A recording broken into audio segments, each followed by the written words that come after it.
नमस्कार, मैं हूँ शिखा तिवारी और आप देख रहे हैं एसपीएन 9 न्यूज। भाजपा के चक्रव्यूह का तो कांग्रेस पार्टी और सुक्खू की सरकार ने फिलहाल तोड़ निकाल लिया, पर अपने ही घर में भड़की आग अब शांत करना बड़ी चुनौती होगी। आगे की सरकार को किसी से कोई खतरा नहीं होगा, अब इस बात का कोई ठोस आधार नहीं है। मुख्यमंत्री सुखविंदर सिंह सुक्खू के विरोधी अब अंदर खाते चुप बैठेंगे या नहीं, या उनके हथियार अब कुंद हो गए हैं, ये अभी भी नहीं कहा जा सकता। क्या वो सरकार के नेतृत्व परिवर्तन की बात इस स्थिति में फिर कभी नहीं करेंगे?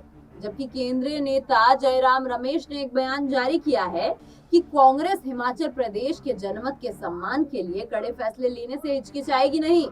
मुख्यमंत्री सुक्खू की पसंद और नापसंद एकदम स्पष्ट है, इसलिए वो पिछले एक साल में घाटा नफा ना देखते हुए विरोधियों के सामने तनकर खड़े रहे हैं। वीरभद्र सरकार में प्रभावशाली मंत्री रहे विधायक सुधीर शर्मा और तत्कालीन मुख्यमंत्री प्रेम कुमार धूमल को हराकर चर्चा में आए राजेंद्र राणा मंत्री पद न मिलने के कारण पिछले कई महीनों से बगावती तेवर अपनाए हुए थे।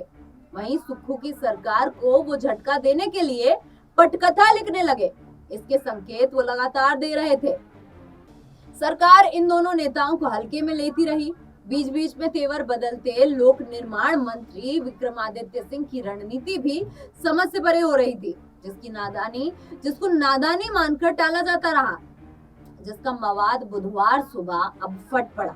इसके बाद अब ये भी लगा कि सारे खेल के पीछे कहीं हाशिए पर जा रहे हॉली लॉज के शह तो नहीं, पर दोपहर तक ये साफ हो गया कि सब अपनी अपनी महत्वाकांक्षा और भावुकता की लड़ाई ही लड़ रहे थे। इसलिए शायद सरकार के सर आया बड़ा संकट टल भी गया और भाजपा अब परेशान लौटकर अपने सिर नहीं चढ़ पाया। लेकिन 6 बागी विधायकों में से एक ने तो मुख्यमंत्री से माफी भी मांग ली है, जो पिछले सरकारों में सुक्खू विरोधी खेमे में गिने जा रहे थे। इसके मायने आने वाले दिनों में अब समझ आ सकते हैं।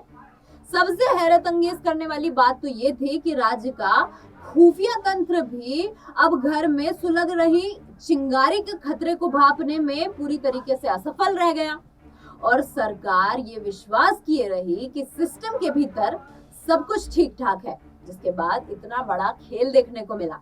लेकिन अंत में अब सुक्खू की सरकार सेफ नजर आती है।